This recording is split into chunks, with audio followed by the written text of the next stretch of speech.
All right, so I was watching the game this weekend and I saw Daniel Jones's knee wobble, and I didn't think anything of it. I thought maybe he had a knee sprain. Well, it turns out he tore his ACL.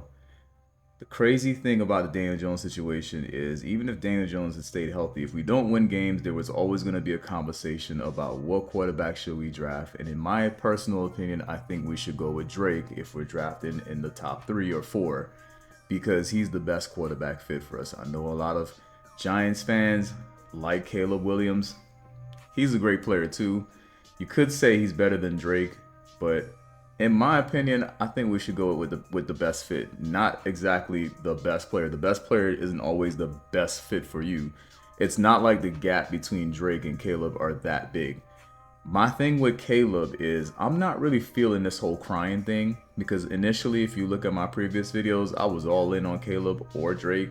I like both of them, but I feel like he should just return to school and just remove the decision from us to have to draft him. So if we do get the number 1 pick and he's in the draft, I think people are going to expect us to draft him, but we really should draft Drake. This Caleb crying thing really bothers me because the New York media isn't kind. And so if he's going to cry after every game, that's going to become a thing. And I just don't want it to be a distraction. So I'd rather just take Drake because I don't see Drake doing all this extra shit and crying and painting his fingernails. That's another thing that I'm not with. I'm not with this painting the fingernails thing. I don't understand it. I'm only in my mid 30s, so Drake's like around the same age as me, and he's doing it. So I don't know if this is just something that the younger generation is doing. I know Drake is like chasing the younger generation, so he's also painting his nails. I will never paint my nails any color.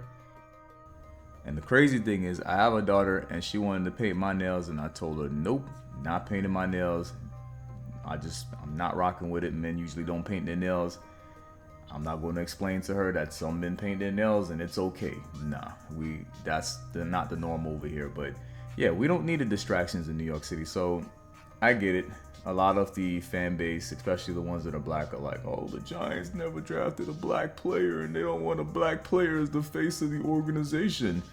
I mean, he's a pretty nice looking kid. I don't see why anybody would want him as the face of the organization, except for the reasons that I just spoke about, which in New York City can be a distraction, but elsewhere it might not be an issue. So I'm just saying, if he's gonna cry after every loss, or if he's gonna be painting his fingernail every game, it's gonna become a thing in New York City. In New York City, they find anything to complain about or talk about, and to me, that's a distraction. Just draft Drake May. Drake May and Caleb may not be 1A, 1B, but I don't believe that the gap is that major, especially if you consider the history of USC quarterbacks at the NFL level. He's nice now in college, but we don't know what's going to happen at the next level. Remember, there are Heisman winners that aren't all Cam Newtons, where you could say, oh, they had a great career even though they didn't win. Think about it. Johnny Manziel won a Heisman, so I don't know why that needs to be a selling point as to why we need to draft Caleb. Don't draft him. You're in a market that likes to whine and complain. We don't need all this extra stuff. But hey, that's my 2 cents. Hopefully, if y'all want a black quarterback, let's just draft the black quarterback later on. We don't need to draft Caleb. Draft Drake. Shoot, if you want to trade back, draft JJ McCarthy.